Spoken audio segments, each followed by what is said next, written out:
Le retour impossible. Au Lamentin, en Martinique, Jean-Loup se préparait à partir. Sa mère, gravement malade, vivait à Saint-Pierre, au pied de la majestueuse montagne Pelée. Paulette, sa femme, l'avait poussé à aller la voir ce soir-là. « Elle n'a peut-être pas beaucoup de temps, Jean-Loup. Tu dois y aller, » insista-t-elle, le cœur lourd. Jean-Loup embrassa ses 6 enfants, âgés de 6 à 27 ans, et quitta la maison après un dernier regard. « Prenez soin de vous, je ne serai pas long, » dit-il en partant. Mais à peine 2 ou 3 minutes après son départ, la porte d'entrée s'ouvrit. Jean-Loup était de retour. Il entra calmement, posa ses clés sur la table et s'installa dans le salon comme si de rien n'était. Paulette, abasourdie, s'avança vers lui.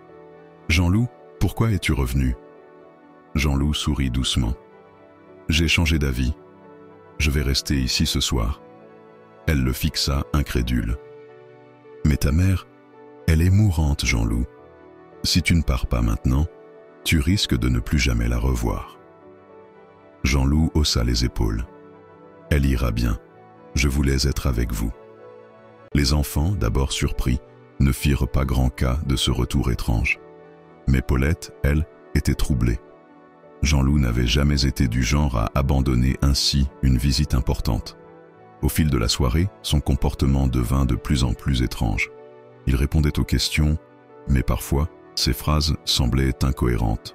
Lorsqu'un de ses fils, âgé de 10 ans, s'approcha pour lui donner un câlin, il sursauta en sentant sa main traverser son père comme un courant d'air. L'enfant recula, terrifié. « Papa, qu'est-ce qui t'arrive » Jean-Loup regarda son fils avec un air confus. « Je suis là, pourquoi tu dis ça ?» Mais son corps commençait à pâlir. Paulette, de plus en plus angoissée, attrapa son téléphone. Une alerte des infos locales venait de tomber. Un accident s'était produit tout près, à moins de 5 minutes de leur maison. Une voiture avait percuté un arbre en contrebas, et le conducteur, un homme d'une 40aine d'années, était mort sur le coup. Paulette sentit un frisson glacial. Elle releva les yeux vers Jean-Loup, qui devenait presque translucide. « Jean-Loup, non, c'est impossible !» murmura-t-elle, les larmes aux yeux. Jean-Loup ne semblait pas entendre. Il se leva doucement. « Vous êtes bizarre ce soir. Je vais me coucher, » dit-il calmement. Puis, avant d'atteindre les escaliers, il disparut complètement.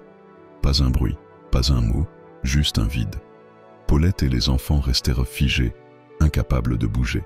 Lorsqu'ils réalisèrent ce qui venait de se passer, ils éclatèrent en sanglots. Dans leur maison du Lamentin, la famille comprit qu'ils avaient perdu Jean-Loup 2 fois ce soir-là. Une fois sur cette route qu'ils n'avaient jamais quittée, et une autre fois dans leur foyer.